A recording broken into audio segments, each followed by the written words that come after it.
Hello friends, welcome to தமிழ்பொண்ணு தெலுங்குMarumagal channel. இன்றைக்கி cool tasty and healthy fruit custard எப்படி பண்ணுறது பார்க்கலாம் வாங்க. இது ரொம்ப டேஸ்ட்டாக இருக்குங்க. பார்க்குறதுக்கே பாருங்கள், அப்படியே சாப்பிட்டுடலாம் போல் இருக்கும்.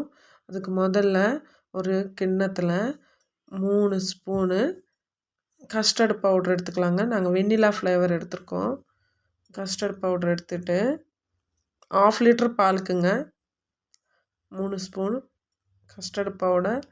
அதில் பால் ஊற்றி கட்டி இல்லாமல் கலக்கி வச்சுக்கணுங்க, கரைச்சி வச்சுக்கணும். அதுக்கப்புறமா ஸ்டவ் ஆன் பண்ணி ஒரு கிண்ணம் வச்சு 1/2 லிட்டர் பால் ஊற்றிக்கலாம். பால் நல்லா காய்ச்சிக்கணுங்க.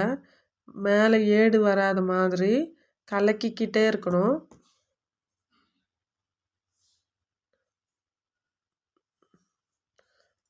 நல்லா பாருங்கள், நல்லா காஞ்சிடுச்சு. கொஞ்சம் சுண்டின பிறகு நம்ம கலக்கி வச்சுருந்த கஸ்டர்டு பவுடரை இதில் ஊற்றி கட்டி இல்லாமல் சிம்மில் வச்சு ஸ்லோவாக கலக்கணுங்க. கட்டி வந்துடுச்சுன்னா நல்லா இருக்காது. நல்லா காஞ்ச பிறகு அதில் 1 கப் சர்க்கரை போட்டு கலக்கிக்கலாம். ஒரு 2 நிமிஷம் நல்லா காஞ்ச பிறகு ஸ்டவ் ஆஃப் பண்ணிவிட்டு அது நல்லா ஆறணுங்க. ஆறுற வரையிலும் நம்ம கலக்கிக்கிட்டே இருக்கணும். மேலே ஏடு விழுந்துடக்கூடாது. ஏடு விழுந்துச்சுன்னா நல்லா இருக்காது. நல்லா கலரிக்கினே இருக்கணும். பாருங்கள், நல்லா ஆறிடுச்சு. இன்னும் ஃபுல்லாக ஆறிடணும். ஆறினாதாங்க நல்லாயிருக்கும். அப்புறமா நம்ம இந்த ஃப்ரூட் கஸ்டர்டுக்கு தேவையான ஃப்ரூட்ஸ் எல்லாம் கட் பண்ணி வச்சுக்கணும். அது ஒன்று ஒன்றா போடணுங்க. ஃபஸ்ட்டு நம்ம க்ரீன் திராட்சை போட்டோம், க்ரீன் கிரேப்ஸு. அதுக்கப்புறம் மாதுளம்பழம், கருப்பு திராட்சை, பிளாக் திராட்சை கிரேப்ஸ், அப்புறம் ஒரு ஆப்பிள், 2 வாழைப்பழம்,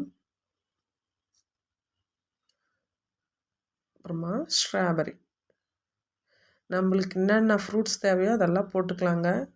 அப்புறம் 2 மணி நேரம் ஃப்ரிட்ஜில் வச்சு கூல் ஆன பிறகு நம்ம எடுத்து சாப்பிட்லாம். அவ்வளோதாங்க, எவ்வளவோ டேஸ்டியான ஃப்ரூட் கஸ்டர்ட் ரெடி. இது எப்படி இருக்குன்ட்டு என்னோடய பையன் டேஸ்ட் பண்ணிவிட்டு சொல்லுவார். பாருங்கள், நம்ம ஃப்ரூட்ஸாக கொடுத்தா சாப்பிட மாட்டாங்க. இது மாதிரி செஞ்சு கொடுத்தோன்னா சாப்பிட்டுடுவாங்க. ஹெல்தியான சம்மர் ஸ்பெஷல் ஃப்ரூட் கஸ்டர்ட் ரெடிங்க. இந்த வீடியோ உங்களுக்கு பிடிச்சிருந்தா எங்கள் சேனலை சப்ஸ்கிரைப் பண்ணிக்கோங்க. தேங்க்யூ.